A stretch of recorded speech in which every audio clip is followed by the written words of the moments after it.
plus de 90% des gens qui viennent dans le parc sont de proximité. Et nous, notre volonté, c'est toujours de mieux accueillir et de mieux protéger. Bonjour, je m'appelle Belaïd Bidredine, je suis vice-président département de la Seine-Saint-Denis à l'écologie urbaine.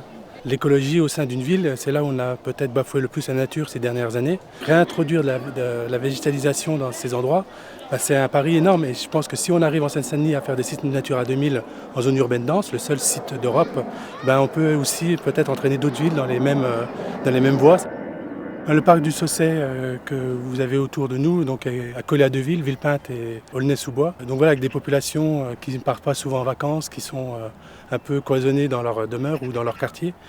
Il faut qu'ils puissent sortir de chez eux et arriver tout de suite dans cet écrin de verdure qui est leur jardin, qui est leur balcon et qui en même temps accueille aussi des espèces animales importantes à protéger. Donc là, ça leur permet de venir sur le parc du Sausset, donc découvrir la nature, la flore, mais aussi toutes les animations que le département met en place. Ça va être à la fois du sport, de la littérature, des bibliothèques en plein air, du théâtre, du yoga, mais aussi des sorties nature. C'est-à-dire ils vont aller reconnaître les oiseaux dans le parc, apprendre des choses.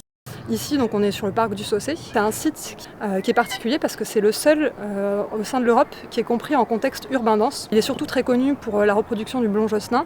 Donc là, cette année, on a réussi à avoir 4 couples nicheurs et 13 jeunes à l'envol. Donc, ce qui est très remarquable pour cette espèce. C'est assez intéressant parce que le public est très présent. Et du coup, on va chercher à concilier accueil du public et préservation de la biodiversité. On fait des animations aussi de sensibilisation à la biodiversité en lien avec nos partenaires, notamment la Ligue pour la protection des oiseaux, pour protéger les espèces, mais aussi les faire connaître au grand public. Donc sur la ferme, par exemple, moi je suis heureuse que c'est moi qui ai eu l'idée. Donc on a un foyer d'ASE à Villepinte de 180 gamins qui vont venir cultiver avec l'agriculteur et qui vont récupérer du coup des légumes. Donc ce qui fait qu'on importe de la nourriture bio, locale, ainsi de suite, à des gens des jeunes qui n'auraient pas mangé sans notre intervention.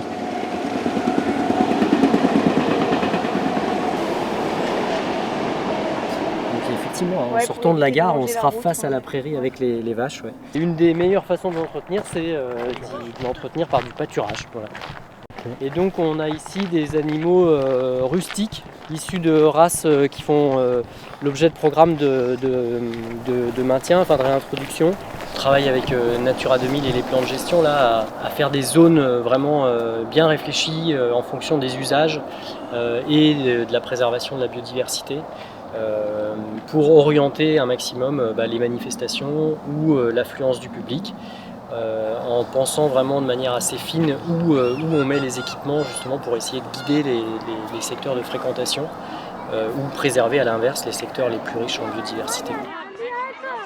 C'est un enjeu important et on est les seuls d'Europe à avoir relevé ce défi et je pense qu'il faut vraiment qu'on inspire et qu'on soit pionnier dans ce domaine-là et qu'on continue à agrandir nos espaces Natura 2000, avoir encore des projets ambitieux d'agriculture urbaine, de développement économique, social et solidaire, de partage de lieux, de fêtes, de rencontres. Donc voilà, c'est essentiel pour moi et donc refaire en Seine-Saint-Denis du beau, de l'agréable et dire comme on dit maintenant notre slogan c'est accueillir plus, préserver mieux.